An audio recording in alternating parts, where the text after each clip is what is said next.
Welcome, everybody, to another episode of Travel Rolly Podcast. Today, we have guest host Jeff Bartholomew, who's also my partner in Royal Links Golf Tours and my father-in-law.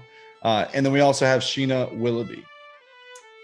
Sheena Willoughby, she's an old friend of mine. She's a former owner of the Dunvegan. She and her husband, Jack, owned that wonderful establishment, the best 19th hole in golf, right in St. Andrews, 112 yards from the Old Course Green. You're going to hear from her today some wonderful stories about her experiences running the Dunvegan, all the famous people that she's met and played golf with. So we hope you enjoy our conversation with Sheena Willoughby. Enjoy, guys. Welcome, everybody, to another episode of Travel Rolly Podcast. Today we have guest host and partner in Royal Links Golf Tours, Jeff Bartholomew, also my father-in-law. And then we have his friend of 25 years, owner of the Dunvegan, Sheena Willoughby. She was born in Scotland, now lives in Texas. So that's a little bit of a change. We're going to start out by Jeff explaining how they met and where they met, how it happened. Okay. Yeah, Sheena probably doesn't remember this, but 25 years ago, I took my dad for his 60th birthday. And we actually, Sheena, stayed out of town at the Spinkstown farmhouse out by where the Fairmont is. Okay. And when we were playing in St. Andrews, we went into the Dunvegan and I met you and Jack.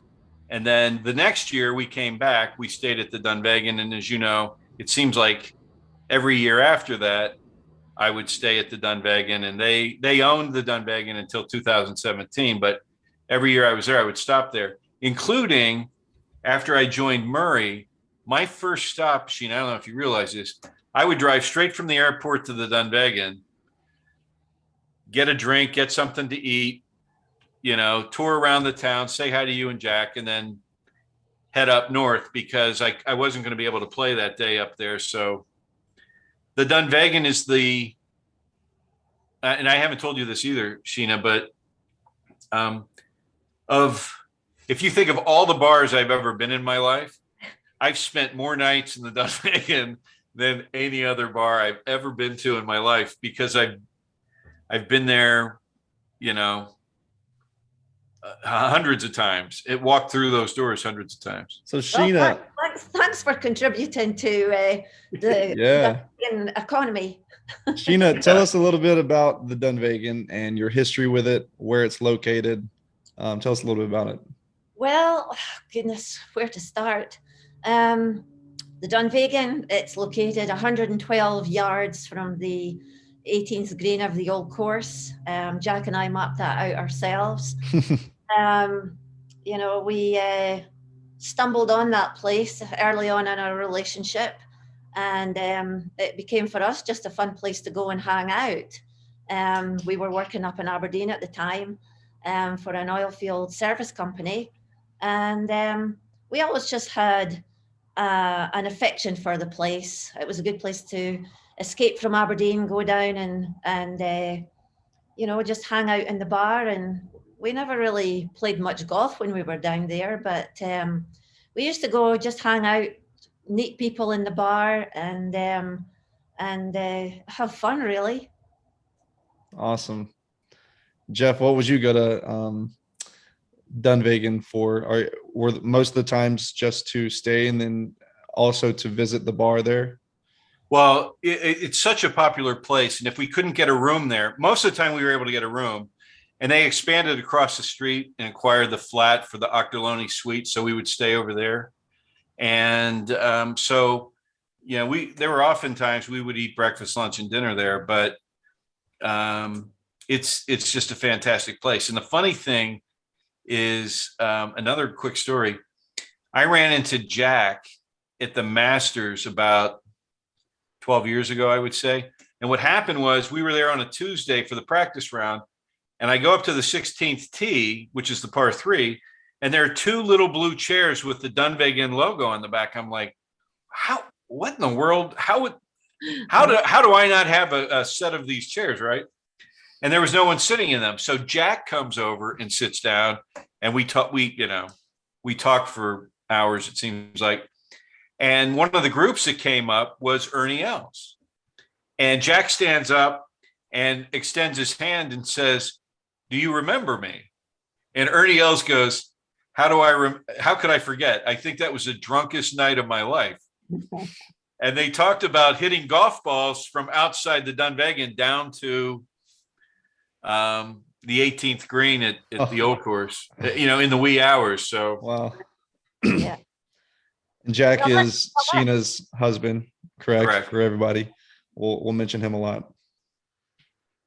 Go ahead, Sheena. What were you going to say? I was going to say that, what I mentioned earlier about the Dunvegan, that was obviously before we bought the place. And I had never any desire or goal in life to own a hotel. It never really entered my head. But the oil field service company that we both worked at, things changed there and we got taken over by Norwegians. And we went down to St. Andrews one day and the owner said he was looking to sell. And, Jack said, we'll buy it. So that's kind of how it all kicked off.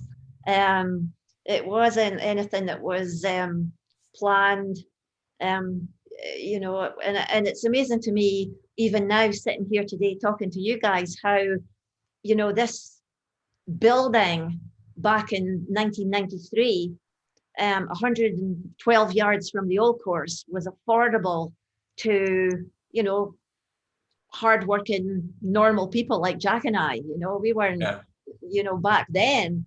So, it just amazes me that we were able to do that.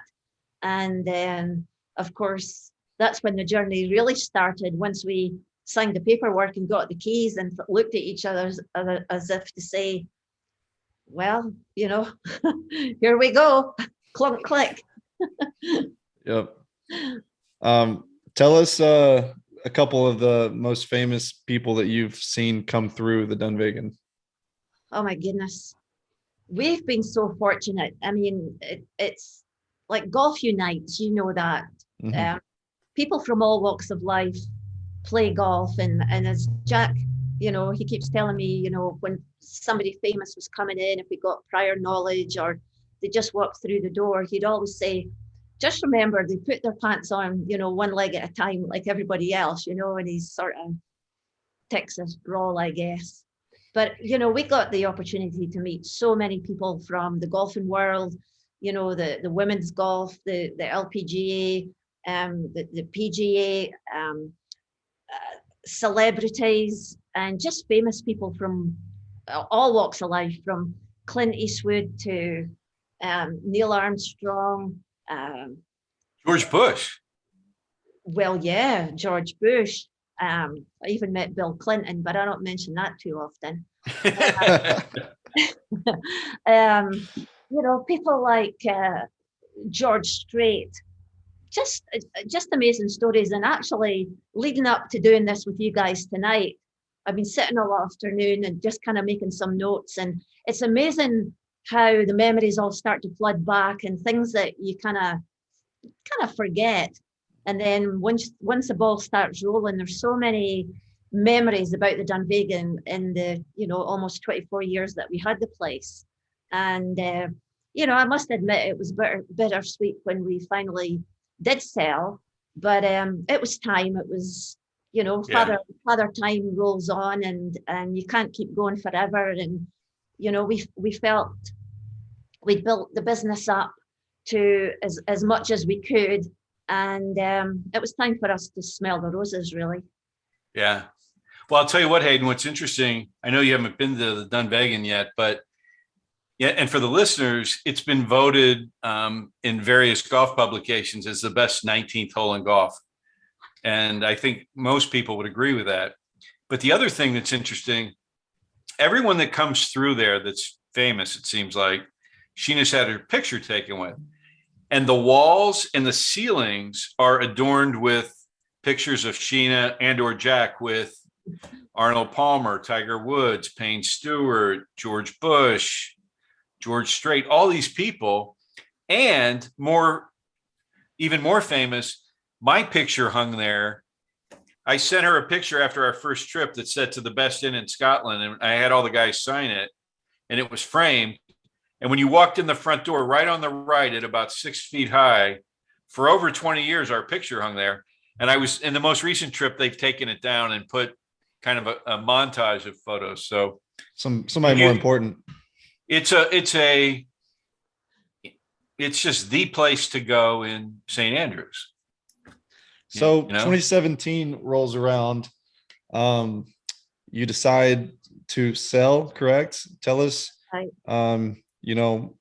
Where that decision came from, and how it happened. Well, Jack was really instrumental in that decision. He says 9, I say 10, but he's 10 years older than me.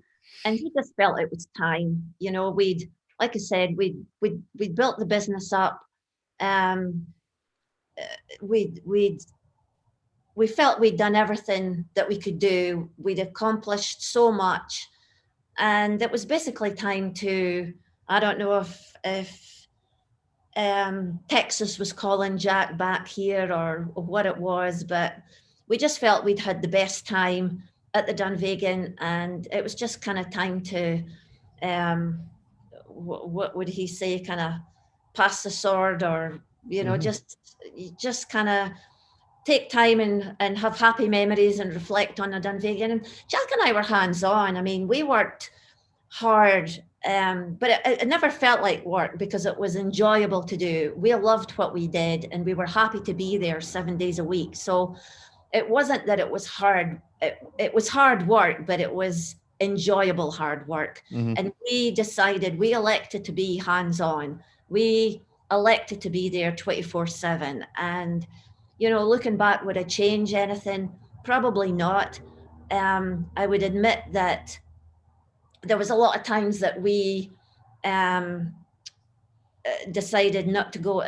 We'd get invited out to different places by some of the locals and go out for dinner. But we felt our place needed to be in the bar with our customers and share their experience of playing the old course. And we tended to say no a lot. If anything I could change, I maybe should have said yes a little bit more to that. Mm-hmm. And built on some more local relationship type things. But we decided that we were going to be hands-on in our business. And I think by doing that, over time, people expected us to be there kind of morning, noon, and night. So we tried our best. Yeah, and you succeeded. I think, Hayden, what she didn't say was that in the morning, Jack would cook breakfast, right, or early on, and he'd have a Texas A&M Aggie apron on, and Sheena would serve it, and you'd go get a beer after a round, and she'd be serving you the beer, and you check into the hotel, she's checking you in, and it was like they were very hands-on. But you made so many great friends that for people like me that returned, part of the charm was getting to see you and Jack and catch up, and it was always wonderful to be at the Dunvegan. Well, that was kind of like us as well, Hayden, back then, there was no email, there was no internet. Can you imagine functioning, taking reservations from, across the pond, Absolutely like fax, and not being able to just email, so we built up a relationship with our customers before they even landed on, Scottish soil because of how we communicated with them. Right. So, that was kind of part of the charm in the early days too, of there was no Wi-Fi. Yeah. No Can't imagine. mobile phones. Well, So, I remember, Sheena, that when I first played Royal Troon, which would have been in like 1998, Colin Montgomery's father was the secretary, and you had to send him a letter, right? There was no email, there was no calling him. You had to send a letter and wait for his reply to book a tea time. Yeah. Can't imagine. Sounds Jack, like the good old days. Yeah. So Jack is from Texas. He's a Texas A&M Aggies fan. Tell us how y'all met. Well, Jack and I met, we actually both worked for the same oil field service company. What happened was I was working for Glaxo Pharmaceuticals in Montrose, in Scotland, and this service company was opening up, and they were looking to hire a whole bunch of people to work there. And I elected to make the change from Glaxo to the oil industry. And Jack was he headed up the organization, and it was his job to turn this it was a potato shed basically into a manufacturing plant. And they were looking to hire draftsmen and also, just a whole staff to make this place function. And I got a job there as a secretary in the personnel department. And well, firstly the engineering department, and then personnel. So yeah, the business grew, but that's where he and I met. And he would pass, we'd pass each other in the corridor, and I'd see this guy coming, kind of marching along, and he always wore sleeveless. In these days, he always wore these sleeveless V-neck sweaters, and he'd always kind of wink to me when he walked by, but we never really said much to each other. I just looked at him as the big boss there. Yeah. But yeah, that's how we met. Interesting. Now, are you originally from Aberdeen? No, I was born in Forfar, which is in Angus, about an hour from St Andrews. Okay. So I was born in Forfar, but I moved up to Aberdeen to work from Montrose, actually. Yeah. And then what led y'all to St. Andrews eventually? Well, like I say, we both had a connection to St. Andrews. When Jack was working up in Aberdeen, he was the captain of the Aberdeen Petroleum Club.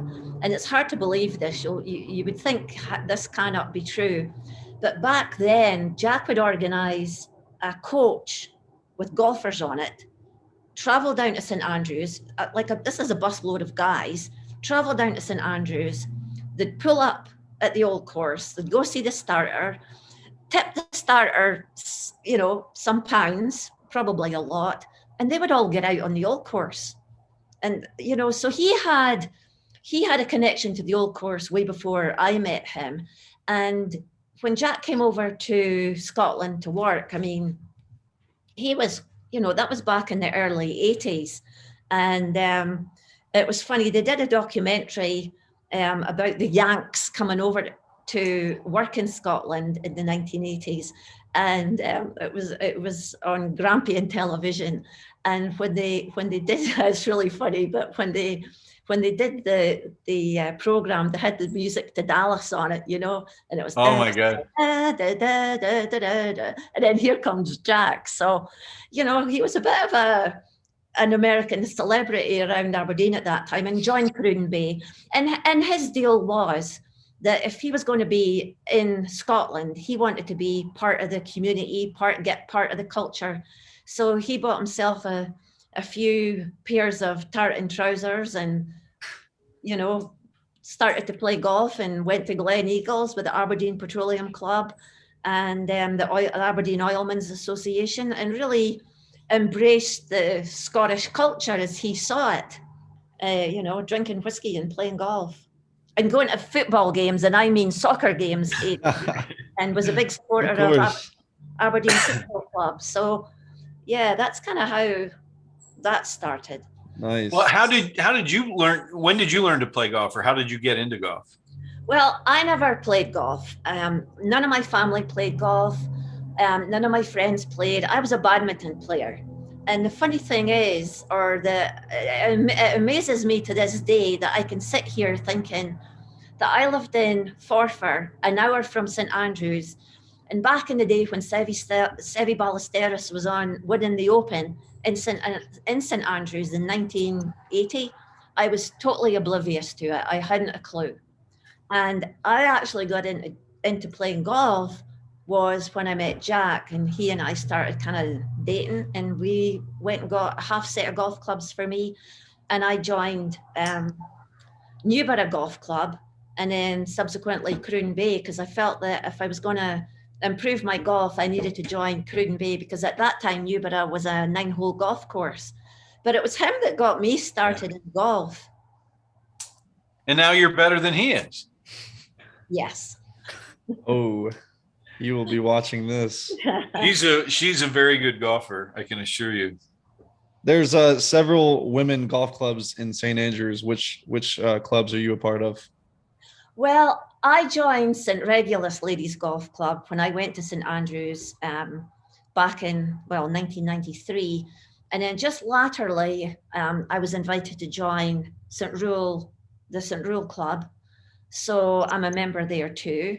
And although I haven't really had much time to get involved with the St. Rule ladies, because I came over to Texas in September 2020, thinking I was going back in April. And because of COVID, I've been here ever since. Mm-hmm. So when I go back in April this year, I'll have been here almost a year and a half. So I haven't really, had much time to play in a lot of the competitions with St. Rule. But I'm a member at St. Regulus and St. Rule. Are you a member of the St. Andrews Ladies Putting Club? I'm not, and I'm quite proud to say that, because they are formidable players. They're very competitive, and a lot of them, back in their heyday, were great golfers. So I look at the ladies putting club for a little bit down the road when I'm not maybe playing as much golf. Right. So I've got hopefully a few years before I join there, but they have a lot of fun. When I'm in St. Andrews, I see them all walking down North Street with their putters in hand, and they have great camaraderie. And for a lot of them being older, if their husbands, if they've lost their husbands, they've still got great fellowship. And but they're very competitive, and they're out there in all weathers. They just get their coats on, their hats, and off they go. So it's Hayden, next to the St. Andrews Links Clubhouse, they've got the Himalayas, in the St. Andrews Ladies Putting Club, and it's an amazing putting course with big hills, and it's mostly elderly women that are members of the club, but it's open to the public too, certain hours of the day. But I was there this summer, and there was a woman there with a walker that would putt, let go of her walker for a minute or couple seconds to putt. And the spirit is just amazing of these women. Yeah. I mean, it's amazing. Yeah. I saw a video on it that you sent me, Jeff, when you were there, because you were taking a picture of it. Yeah. And it was awesome. They really take it seriously. And it's really hard to get into, right? There's a huge wait list to get into the group, from what I remember. You better sign up when you get back, Sheena. Yeah, better get on the wait list. You don't want to get in when you're 90. You want to get in when you're 70. Oh my goodness. So Sheena, what's your favorite? Oh, go ahead, Aiden. How many times have you played the old course? Oh my goodness. Oh, I would say at least 100. I mean, I lived in St. Andrews for, 20. I mean, I still live in St. Andrews. Jack and I have a home there. I feel I have the best of both worlds. I'm kind of 6-7 months in Scotland, 5 here. It changes. I knew it would come back and bite me one day, the fact that I married a Yank. And it's funny, I never really, I kind of got caught up in what we were doing at the hotel and just thought we'd, like the Duracell battery, we'd keep going forever and ever.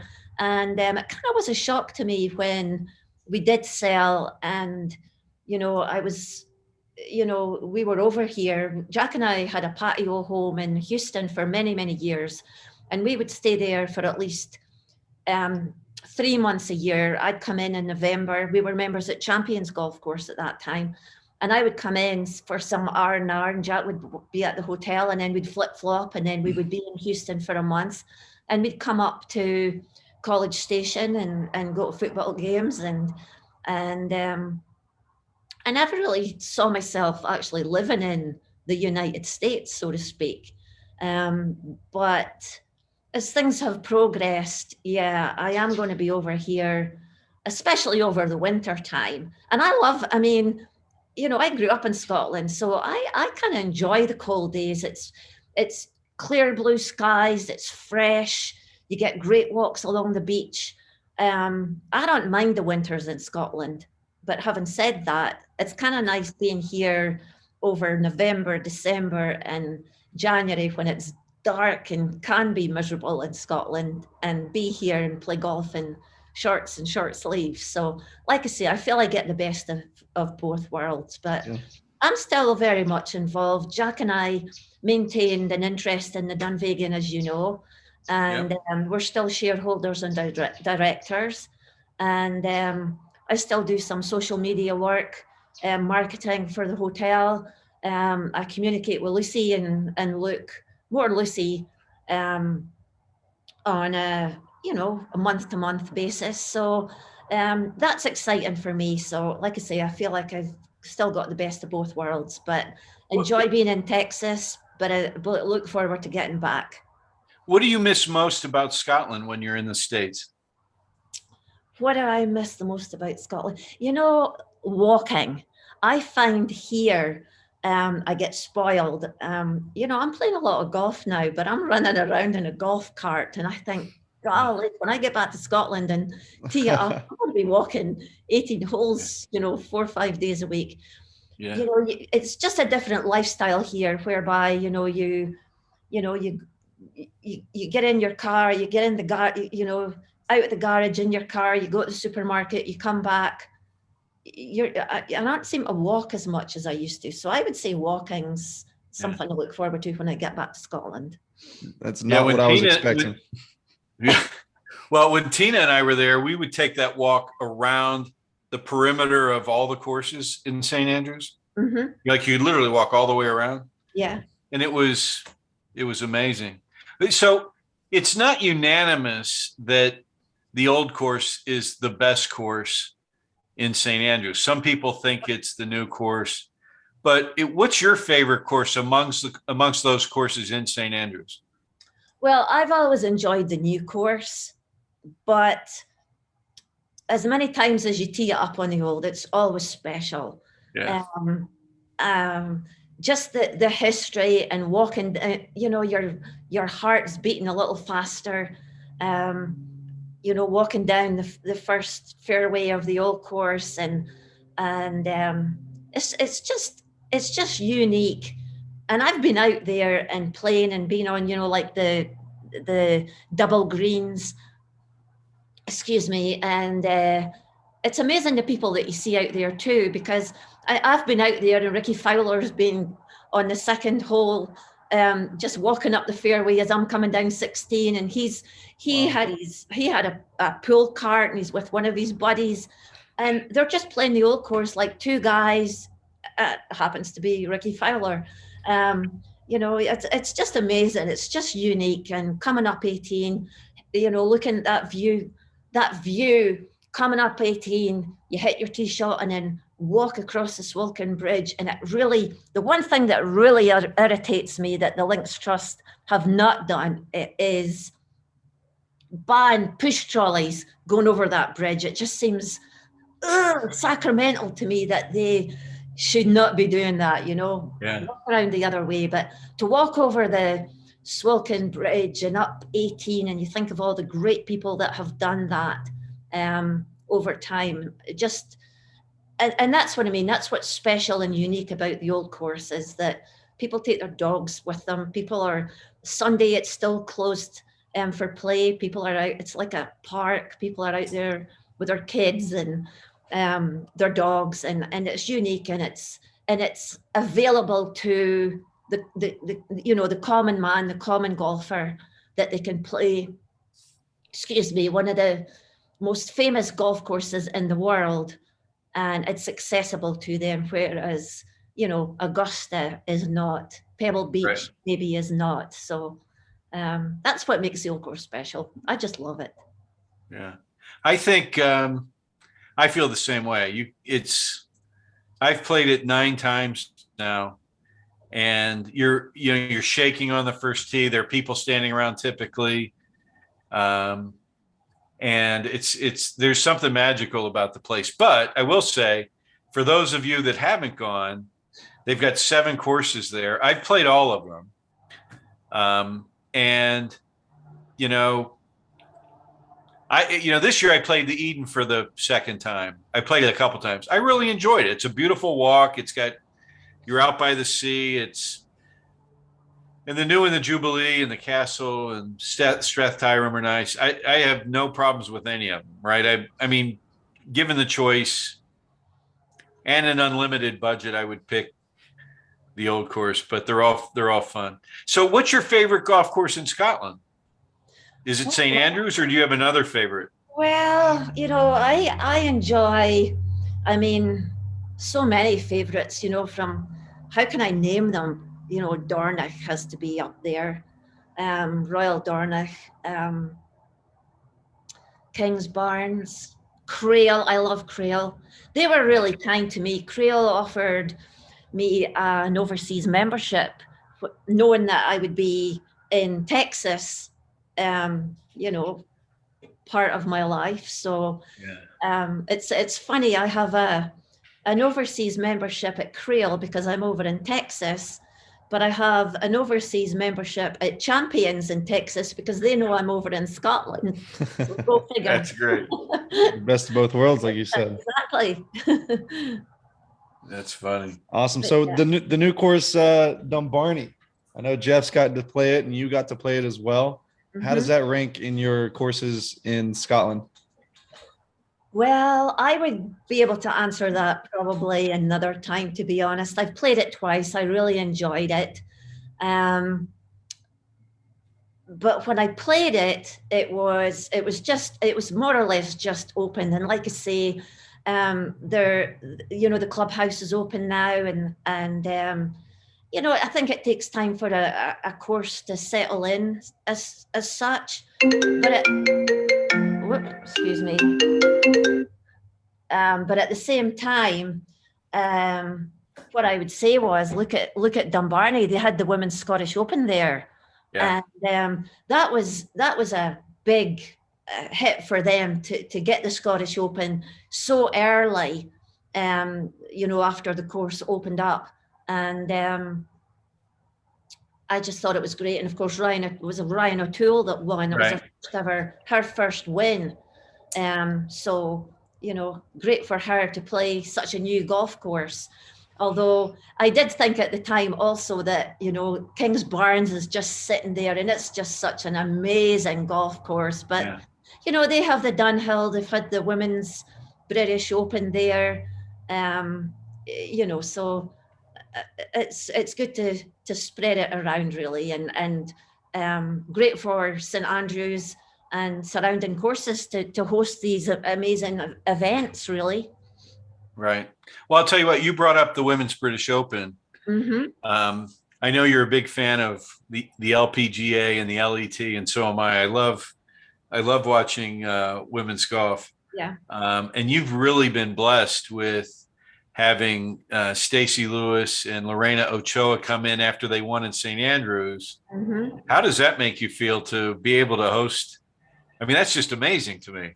I know. And it's funny because, like I said to you earlier, thinking about, what we are doing tonight, it just started to bring back so much fun memories for me and the people I've spent time with. But Lorena Ochoa, that was such a fun week, for the St. Andrews and the Old Course to host the first ever Women's British Open on the Old Course was unbelievable.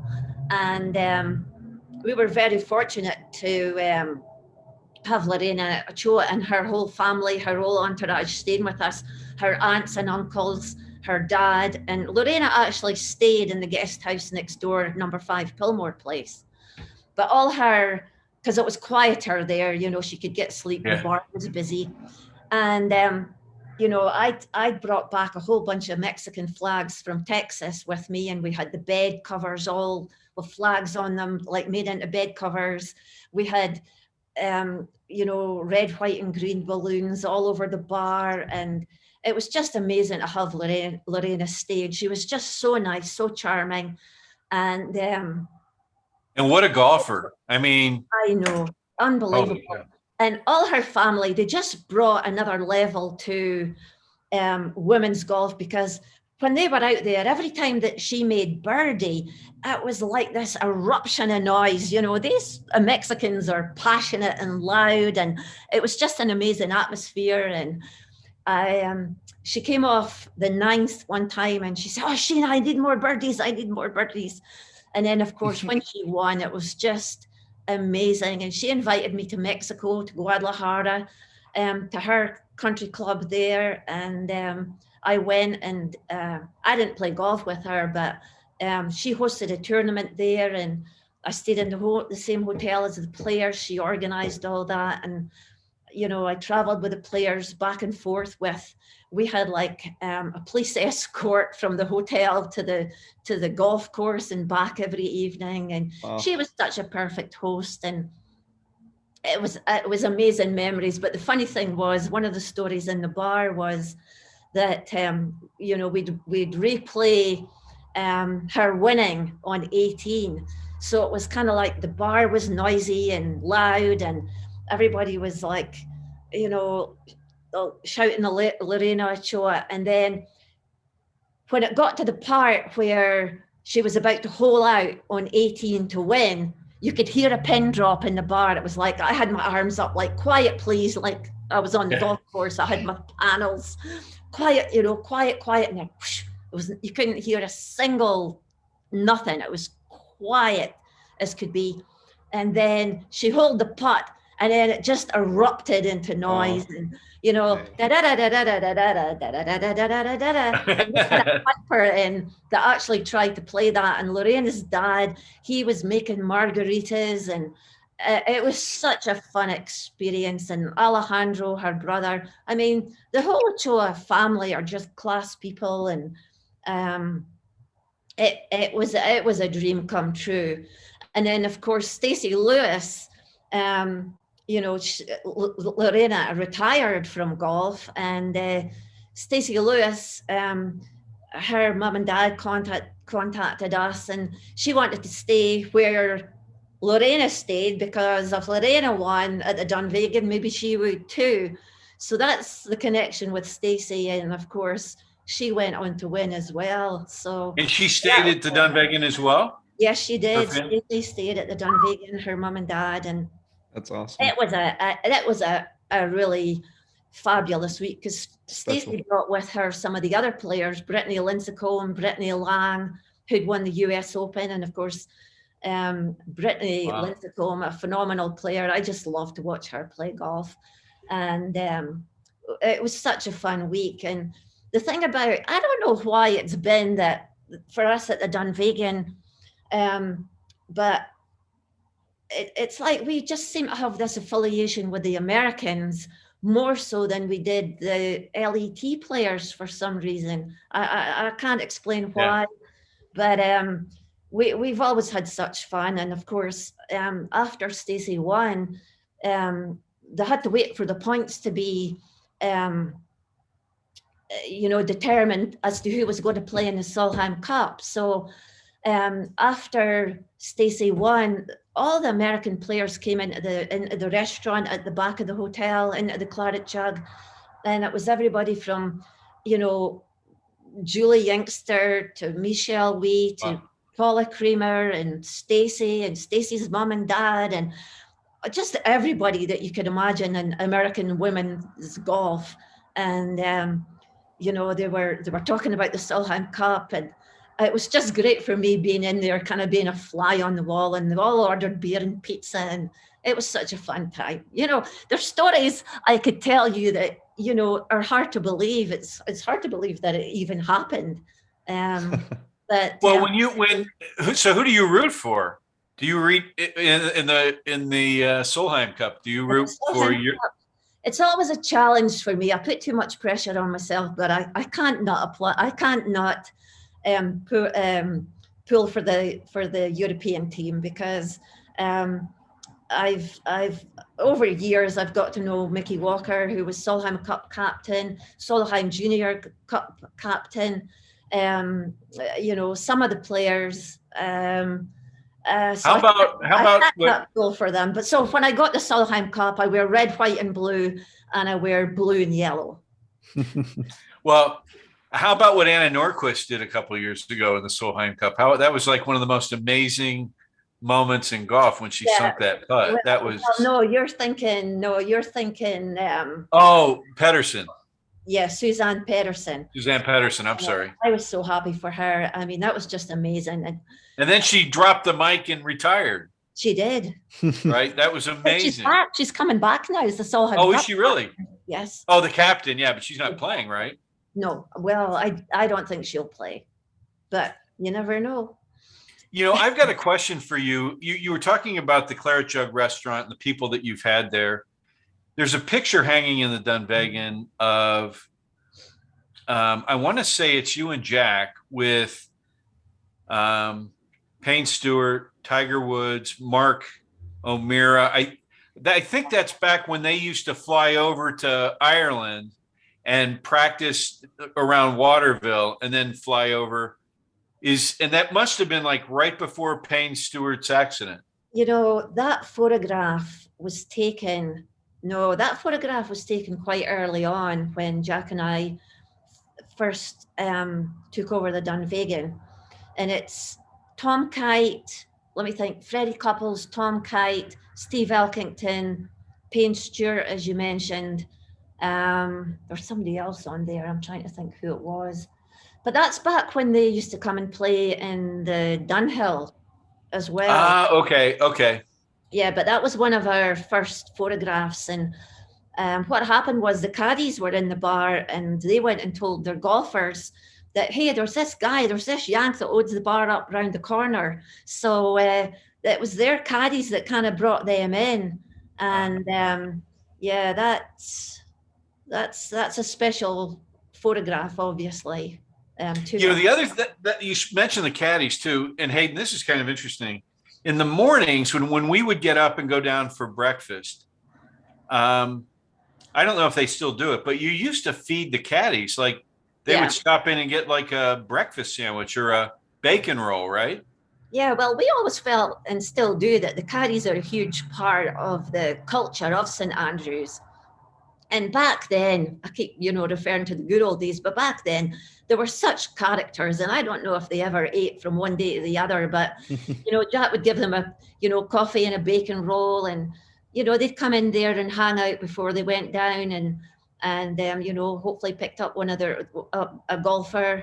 And that's what I was talking about earlier, about the charm of the place and how the caddies would congregate down on the first tee box, and then the golfers would come down, and some of the golfers would be camped out overnight. And now, of course, all that's changed. So I feel what works, what happens now works, but it's certainly, there was a lot of fun times, a lot of camaraderie.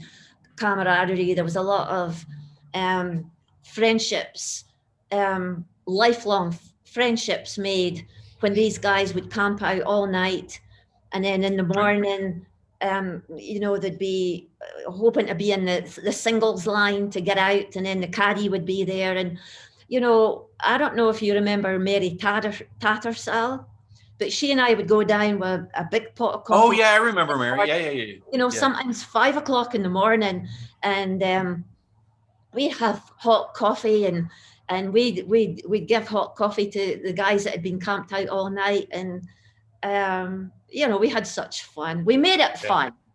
Yeah. Well, you mentioned caddies, and Hayden, what was interesting about the Dunvegan, particularly back then, you would walk in, make an immediate left in the bar, and on several occasions, Tip Anderson was sitting there, right? Who was Arnold Palmer's caddy in the Opens that he played in.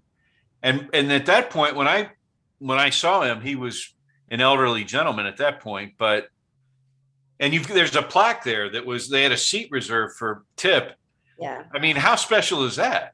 You know what I mean? That's part of the charm as well. Well, that plaque actually says "Goodbye, old friend," and Tip Anderson. And what actually happened was Arnold Palmer, when Tip passed away, Arnold Palmer couldn't make it to his funeral. So Mr. Palmer, he sent flowers, and the card that he sent with the flowers said "Goodbye, old OLE, goodbye, old friend." Wow. So that's what we put on the plaque. And Tip would, that was where he always used to sit, just behind the door as you come in. So we put the plaque there in his honor, and it's special, and it's still there to this day. Yeah. And I guess hopefully always will be. I mean, that's special. He caddied for him, and whether it was in St. Andrews or elsewhere, he was his caddy. Yeah. In all the Opens. And if you look back at the early pictures, Hayden, Tip Anderson's wearing like an overcoat, and he's got like a sport coat on and a tie. I mean, it's like crazy to think in the weather over there, he would have literally like a London fog jacket on. I mean, it was crazy. Yeah, it's unbelievable. But of course, Tip, he would never get on a plane. I don't think he ever had a passport. And Arnold Palmer asked him to go caddy for him overseas many times, but Tip would never do it. He caddied for him in the UK, down at Lytham St. Anne's. Jack went down there with Tip and hung out with him the whole week. And, it has some amazing memories from there. But yeah, Tip was unique. And he caddied for me on the old course many a time. And oh my God. It was unbelievable. That's really he knew cool. that he knew the old course like the back of his hand, and he'd tell stories, and he was a special person.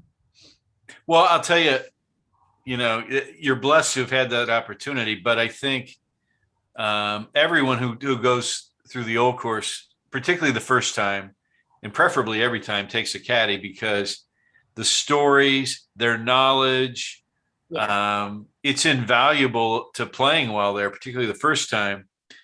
But wow, you're really fortunate.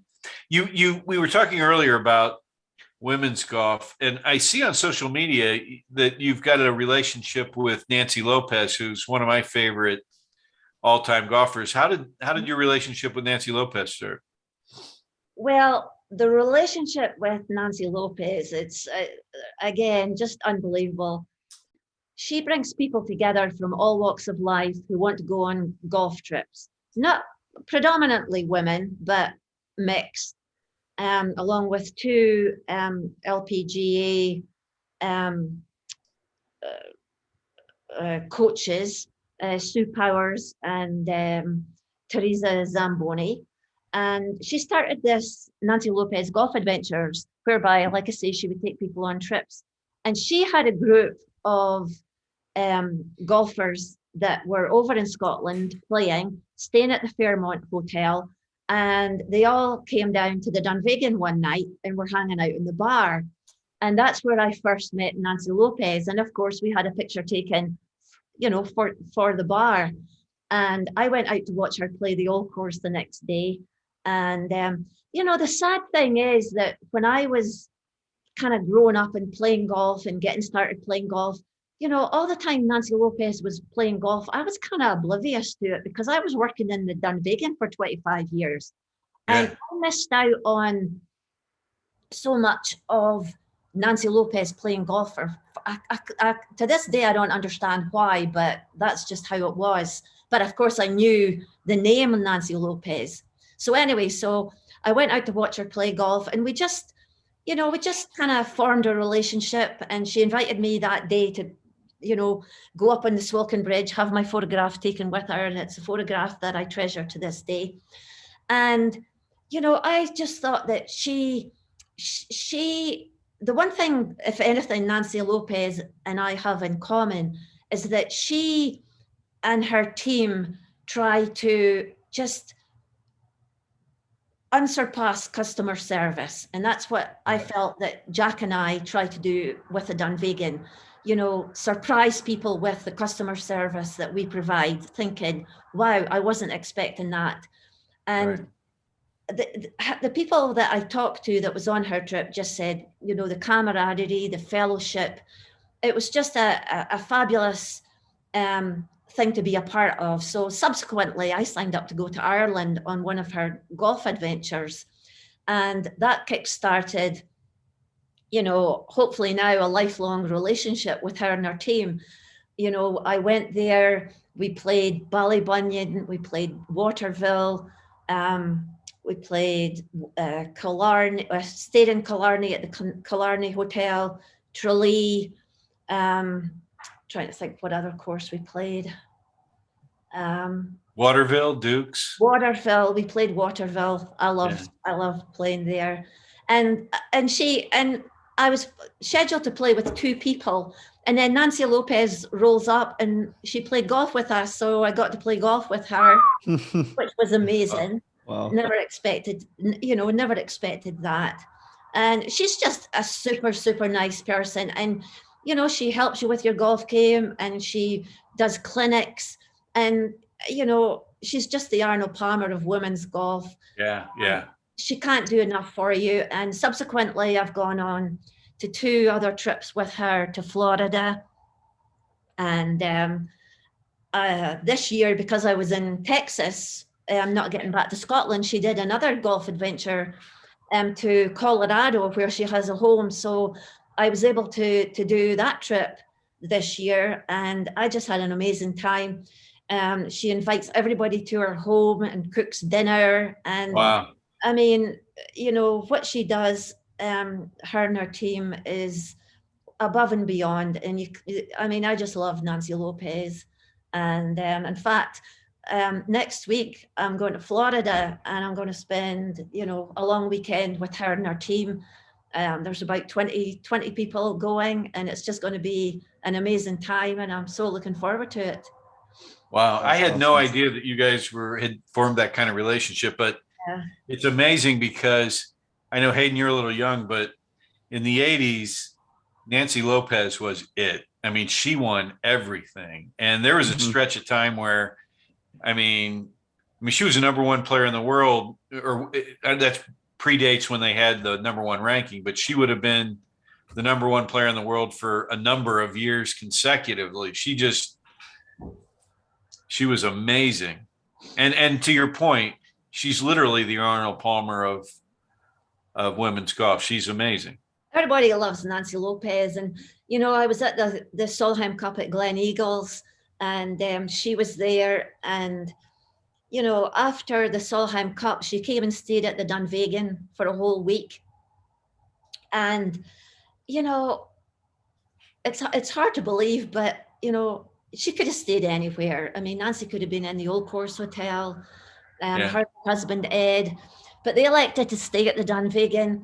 And, I organized golf, and, we played Carnoustie, we played Crail, we went to King's Barnes and played there, and we just had the best time. And do those courses roll out the red carpet for her? Do they, do people there realize who she is? She's golf royalty. Well, she is, but she's such a down-to-earth person, and she really doesn't look, she's very gracious, and people were nice. But, she was there to play golf and have a good time with her husband. And, she walked Crail, and that was the first time that she'd walked a golf course in such a long time, because she'd had some health, some issues with her knees. But she walked the golf course, and when she finished on 18, she had her arms up in the air as if to say, I did it. But like I say, we played, I think I'm playing golf with Nancy Lopez, and oh golly, it was just amazing. And you know what? You've got Jack to thank for that. Had you not met him and he had not introduced you to golf, you'd have never I tell you, Formed all those relationships. I owe a lot to Jack because he steered me in a path that there's no way I've dreamt of, doing some of the things that I've done in my life, been the places that I've been. He and I have had a great journey together, and sometimes we lose sight of that sometimes, but we've had we've been married 26 years now. We've had a good run so far. And, now I find myself in Aggie land and going to Texas A&M football games and basketball games and have a little bit of a different life. Sheena, is there anything else on your golf bucket list? Have you marked everything off? I'm really hoping that there's going to be a Nancy Lopez golf adventure to Pebble Beach. I've never been there. Okay. So I guess definitely that's a destination that I'd love to go to. Maybe she'll listen to this podcast and plan a trip for you. But I'm sure there's a few adventures out there. I mean, I love golf. I have so much great memories, of golf trips and things that's happened along the way so far. And I look forward to many more adventures in the future and special times. But I've been really fortunate. I've met so many wonderful, famous people over the years. And even at Champions, Mr. Burke there, he's going to celebrate his 99th birthday at the end of January. And Jack and I are going to go down there and celebrate with him. And think about that. He won the Masters probably 70 years ago now, right? Unbelievable. And he still shows up at Champions every day. Just unbelievable. And I've got a lot to be thankful for, and a lot to be thankful for, in the golf industry, because people in from the Golf Channel that embraced us back in the day when we took over when we had our first Open in 1995. It was the Arnold Palmer course design people that that camped out in the Dunvegan, and Mr. Palmer was staying at the Old Course Hotel at the time. I'll tell you a quick story. And it was a gentleman called Ed C. that headed up Arnold Palmer course design, and Ed and his associates had rented a house on the other side of St. Andrews. Now, you all know that to get from the Old Course Hotel, or from the other side of St. Andrews to the Old Course Hotel, is not a long journey, but during the Open Championship, you cannot get a taxi. So Mr. Palmer was hosting this reception, and I don't know all the dignitaries that were being invited there, but what happened was Ed C. had called to get a taxi. And of course, how can you get a taxi with 100,000 people being in town? There's no way. So he called Jack and I frantic, saying that he needed to be at the Old Course Hotel for 6:30, and he couldn't get a taxi. And I said, don't worry, I'll come for you. And back then I had a little Ford Fiesta. So Ed C's a big man, and I'll drive up there, pick up him. And it was like one of these commercials where you see about 20 people coming out of a little car. Everybody piled in, everybody that was there piled into this Ford Fiesta, and we drive down, get to the Old Course Hotel. And of course, the concierge is there, and there's Rolls Royce. There was a stream of cars, from Bentleys to Rolls Royces to an orange Ford Fiesta. And then everybody piled out this car and went into the Old Course Hotel and Mr. Palmer's reception. But it was so funny, but such great stories. I could talk to you for hours and hours. Well, there's an interesting memories all keep flooding back. Yeah, there's an interesting tie-in to what you were talking about. Ed C. and Arnold Palmer, their first design in Europe was Tralee, which you played with Nancy Lopez. Right. And that's a back nine that's not to be missed. That's like one of the best back nines in golf, right?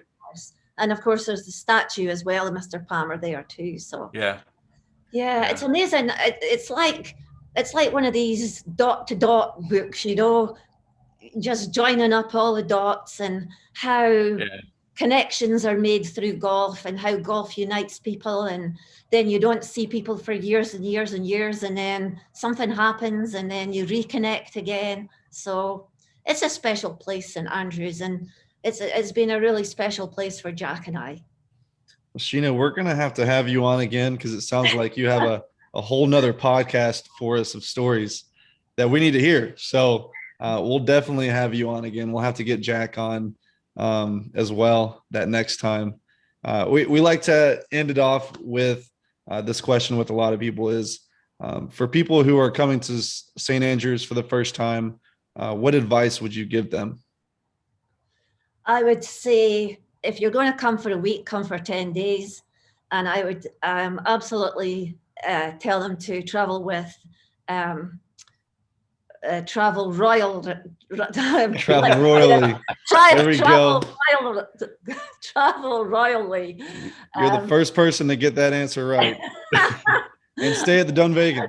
And stay at the Dunvegan for sure. Absolutely. Awesome. But yeah. Well, Sheena, I have to tell you, you know, you talk about the connections you've made and that you talk about the connecting the dots. And when I look back at all the years that I've been there and stayed with you and Jack and all the friends that I brought, you treated every one of us like family. And it's everyone's got such great affection for the place. I mean, you know, every one of my friends loves the Dunvegan. We've had, every one of us have had pints and drams at the bar, in a booth, after our round.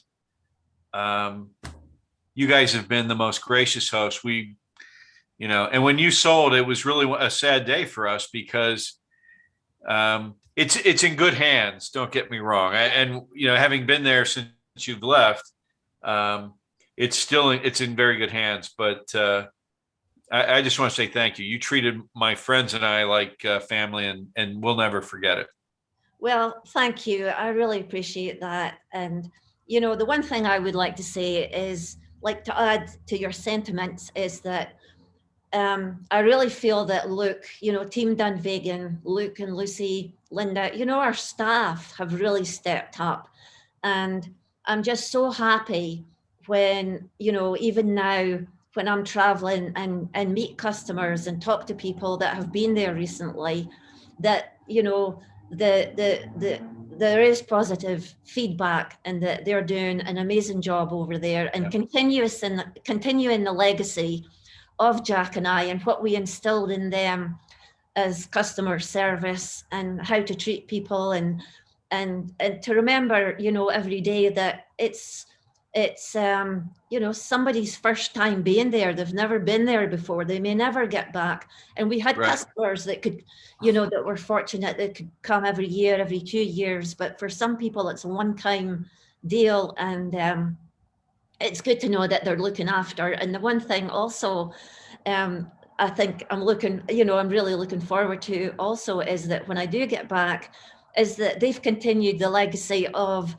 the famous people that have come into the hotel since Jack and I have sold, that Luke or Lucy or even Lindsay has had their photograph taken with them, and now their pictures are up on the walls. So good. So the theme's continuing, and hopefully that will be something that will continue forevermore. So yeah, it's all good, and I'm really proud of Team Dunvegan and how they've continued our legacy, so to speak. But I am also really, really happy that, you know, Jack and I are still connected to the Dunvegan, and that's look awesome. forward to seeing everybody when I get back.